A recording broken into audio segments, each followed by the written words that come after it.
Good morning, everyone. Jill here with North Texas Vegetable Gardening, Canning recipes, a little bit of everything. And I am back in the kitchen today because I'm going to make my family a beautiful pork roast. Holidays are upon us, so you guys are going to be having family get-togethers. You're going to be having your maybe Thanksgiving parties, even Labor Day next weekend. Christmas is coming, and so I started making this pork roast last year for my family. And to be honest with you, I'm not a big pork roast lover, but I am of this one, and you're gonna see exactly why when this is all said and done. So I wanted to go ahead and get this video out there for you guys, because as the holidays come up, you're gonna be looking for recipes to make that's pretty quick and easy. The only thing not quick about this recipe is you're going to cook this low and slow, so it's important that you start this early in the morning if you're going to have an early lunch or an early dinner. Let's get started and talk more about this beautiful pork roast that I'm fixing to make. As our prices have started to rise, guys, I've started looking at different things to cook for my family that may be a little more cost efficient. And pork roast seemed to run on sale more than beef roast. And you can see here, this one was $24, but with my Kroger card, I got it for $9.52. And I can frequently find this deal. So I can get a good sized pork roast for between $8 and $12. And you can see, guys, it's pretty big. Let's see, this is 2.5 pounds. And this will take care of Greg, Pop, and I for a couple of days. And this has turned out to be one of our most favorite recipes to make. So to get started, we're going to preheat our oven to 450 degrees.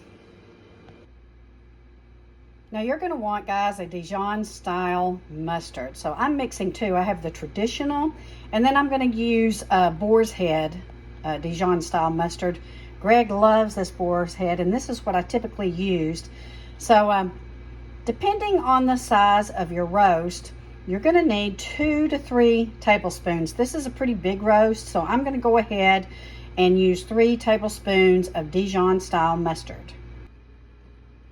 You're also going to need some extra virgin olive oil. We are using the Greek organic extra virgin, and you're going to need probably, again, depending on the size of your roast, you're going to need a 1/4 cup to maybe 1/3 of a cup. Now we're going to chop up about 4 or 5 cloves of garlic, guys. That one don't look very good.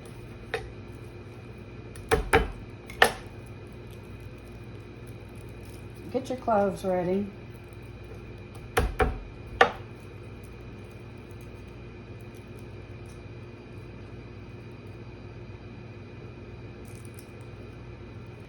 Next, you're going to need a couple of fresh sprigs of rosemary. And just go ahead and strip the stalks.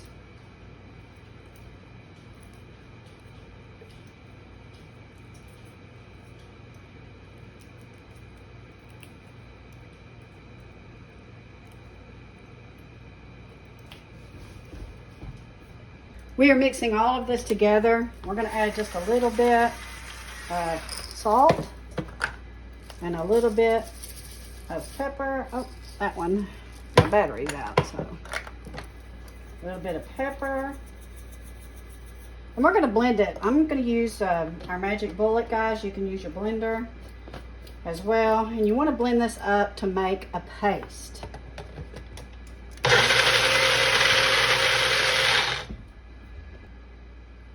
So there you go. And now you see why it's going to depend on how much mustard you need and how much olive oil, depending on the size of your roast, because you want a paste that's going to be enough to cover the top of your roast and the sides. So next you're going to cover your pork roast, and this is going to make a nice mustardy, crunchy top for your pork roast. Now many people, guys, cook their pork roast fat side up. I do not do that. This recipe for me, I come in and baste it throughout the process. And again, this is going to take about 6 to 8 hours, depending on the side of your roast. Be sure and get all the sides covered so we can get that crust, that mustardy, crunchy crust. So yes, I'll baste this throughout the process. I suspect this one's going to take probably about 7 hours. It's 7:15 in the morning, so we will see how long this takes.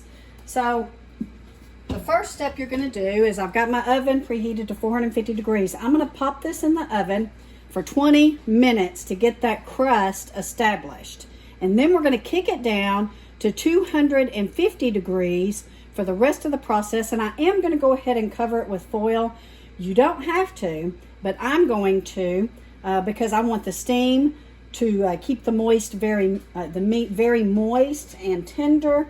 And then probably at the end of the process, for the last 30 to 45 minutes, I'll take the foil off and let it re-crust up. So let's go ahead and pop it in the oven for 20 minutes.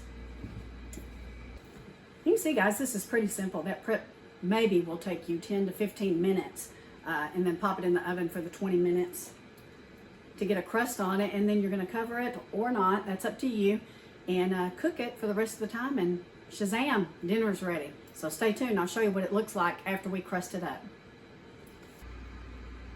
See how that crusted up very nicely, guys? So now I'm going to cover it with some heavy duty foil, and I have my oven now set at 250, and I'm going to set my timer at about 6 hours, and I'm going to start checking the internal temperature around 6 hours, so I'll know how much longer I have to go.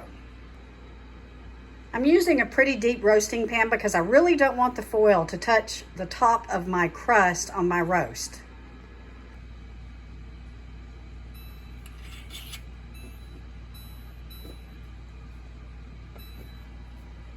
All right, she's off. So right now it's 7:30, 8:30, 9:30, 10:30, 11:30, 12:30, 1. Around 1:30, I'm going to start checking on this baby. Now the house is already smelling absolutely delicious at 7:30 in the morning. And it will continue throughout this whole process. So it's a little after 1, guys, and I've gone ahead and taken it out and basted it.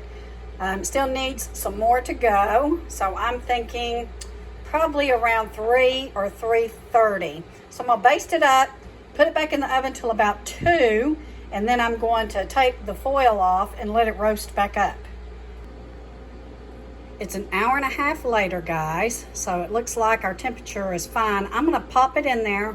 I'm going to turn up my oven to 450 degrees again. I'm going to pop it in there, and I'm going to give it a quick roast for about 20 to 30 minutes, maybe longer. It's gearing up to 450 degrees, and I'm going to set it on 25 minutes. Pop loves okra, guys, so this is a bonus in the video. I'm going to fry him up some southern fried okra. Oh my goodness, guys. So it was in there probably for about 15 minutes. Now you have to check it and see when it gets the crust that you want. This is about where I want it. So I've turned it off. I'm going to bring it out and let it sit and rest. Back to my okra. I've beaten about 4 eggs, covered my okra. I'm going to toss it around, and guys, I'm just going to put it in cornmeal with some salt and pepper, and then I'm going to fry it up, and that is it. So let's get started doing this. A lot of people add flour, but we here where I'm at, or in the South where my mama taught me, we do not add any flour. We just use cornmeal. So I'm going to toss these up and throw them in there. So here's the consistency that we like, guys. I'm going to go ahead and heat up my pan now with my vegetable oil or canola oil or any other oil that you might want to use, and we're going to fry this up. I put 1 little piece in there to test the heat to see if it's where I want to start to frying. It's getting there. You want your oil good and hot, guys, because otherwise your okra will get kind of greasy and oily. So we want to make sure that this is frying up really good before we put our pieces in there. We're in business. I'm tasting a piece and it's very good. This is our okra fresh from the garden, guys. I told the okra last week, you got 2 weeks to start producing or you're coming up. And so I got quite a bit today, and it looks like more blooms are out there, so I anticipate harvesting more in the next week. And so you want to cook this until it's golden brown, until the color you really like. Actually, I like mine a little bit more darker. While I'm letting my pork roast sit, I did go ahead and baste it. Ooh, and I tasted it too.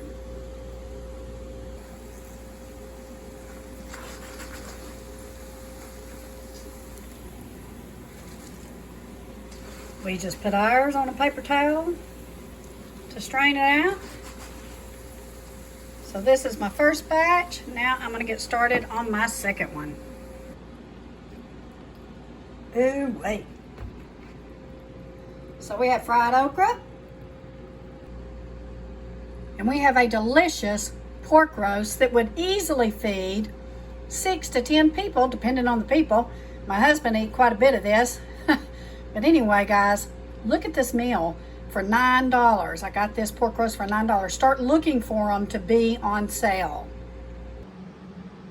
So guys, that's it. See how simple it is to make a delicious pork roast for your family. Hope you enjoyed this video. Hit that subscribe button, hit that like button.